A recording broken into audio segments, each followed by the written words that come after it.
Assalamualaikum warahmatullahi wabarakatuh. Perkenalkan, nama saya Lutfia Syifa Salsabila. Saya dari kelas 11 Agama. Di sini saya akan membahas materi Sosiologi bab 2 tentang integrasi dan reintegrasi sosial sebagai upaya pemecahan konflik dan kekerasan.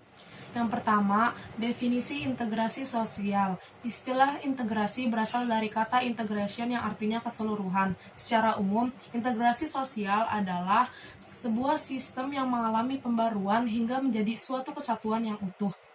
Tujuan umum dilakukannya integrasi sosial adalah untuk melakukan pengendalian terhadap konflik dan penyimpangan sosial dan untuk menyatukan unsur-unsur yang berbeda dalam masyarakat. Nah, unsur-unsur yang berbeda dalam masyarakat tersebut itu meliputi perbedaan kedudukan sosial, ras, etnik, agama, bahasa, dan lain sebagainya. Faktor-faktor pendorong terjadinya integrasi sosial. Yang pertama, itu ada rasa saling memiliki. Yang kedua, konsensus. Nah, konsensus ini adalah kesepakatan bersama yang dibentuk oleh warga masyarakat. Yang ketiga, pola hubungan simbiosis mutualisme. Pola hubungan ini yaitu hubungan kerjasama, adanya hubungan kerjasama yang harus saling menguntungkan atau simbiosis mutualisme. Faktor-faktor penghambat terjadinya integrasi sosial adalah gejala atau fenomena sosial yang dikategorikan sebagai proses sosial yang disosiatif. Selanjutnya, proses integrasi sosial. Proses integrasi sosial ini menurut pendapat lain ada 6 tahap atau ada 6 proses. Yang pertama, proses interaksi. Proses interaksi ini merupakan proses paling awal untuk membangun sebuah kerjasama. Yang kedua, ada proses identifikasi. Proses identifikasi ini pada dasarnya adalah sebuah proses untuk memahami sifat dan keberadaan orang lain. Yang ketiga, ada kerjasama. Yang keempat, ada proses akomodasi. Proses akomodasi adalah sebuah cara untuk menyelesaikan pertentangan tanpa menjatuhkan atau menghancurkan pihak lawan. Yang kelima, ada proses asimilasi. Nah, proses ini itu adalah adanya usaha-usaha untuk mengurangi perbedaan-perbedaan yang terdapat antara orang per orang maupun kelompok. Yang terakhir, ada proses integrasi. Nah, proses integrasi ini merupakan proses penyesuaian antar unsur dalam masyarakat yang berbeda.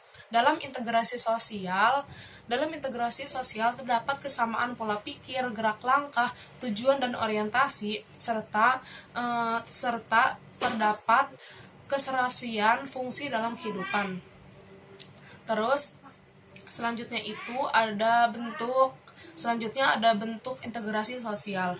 Bentuk integrasi sosial ini dibedakan menjadi 2 kelompok. Yang pertama, bentuk integrasi sosial berdasarkan penyebab terjadinya. Yang kedua, bentuk integrasi sosial berdasarkan lingkup terjadinya.